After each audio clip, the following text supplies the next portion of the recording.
Hello అండి. ఈరోజు మీకు మంచి రెసిపీ చేసి చూపిస్తున్నానండి. చూడండి, అందరూ ఇష్టపడేది చికెన్ అండ్ గోంగూర కర్రీ. ఈ పుల్ల పుల్లగా చాలా రుచిగా చాలా బాగుంటుందండి. చూడండి ఫ్రెండ్స్, ఆయిల్ వేసుకొని ఆయిల్ వేడెక్కాక ఉల్లిపాయ ముక్కలు వేపుకొని ఉప్పు, కారం, పసుపు, వెల్లుల్లి పేస్ట్ వేసి వేపుకోవాలి.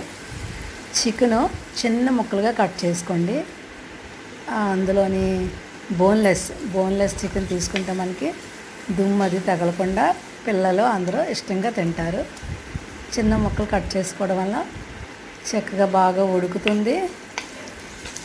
చక్కగా గోంగూర పులుపు కూడా బాగా పీల్చుకుంటుంది. చూడండి ఫ్రెండ్స్, ఇది చేసుకోవడం కూడా చాలా ఈజీ అండి. అటువంటి కొంచెం వాటర్ వేసుకొని చికెను మగ్గిన తర్వాత లాస్ట్లో గోంగూర వేసుకుందాం.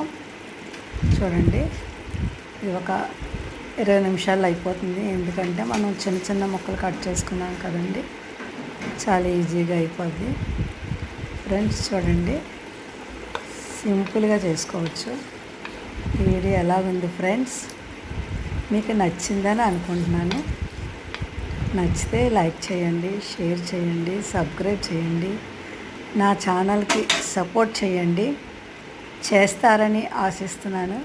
చూడండి, ఎంతో రుచికరమైన చికెన్ గోంగూర కర్రీ రెడీ అయిపోయిందండి. స్టవ్ ఆఫ్ చేసుకుందాం.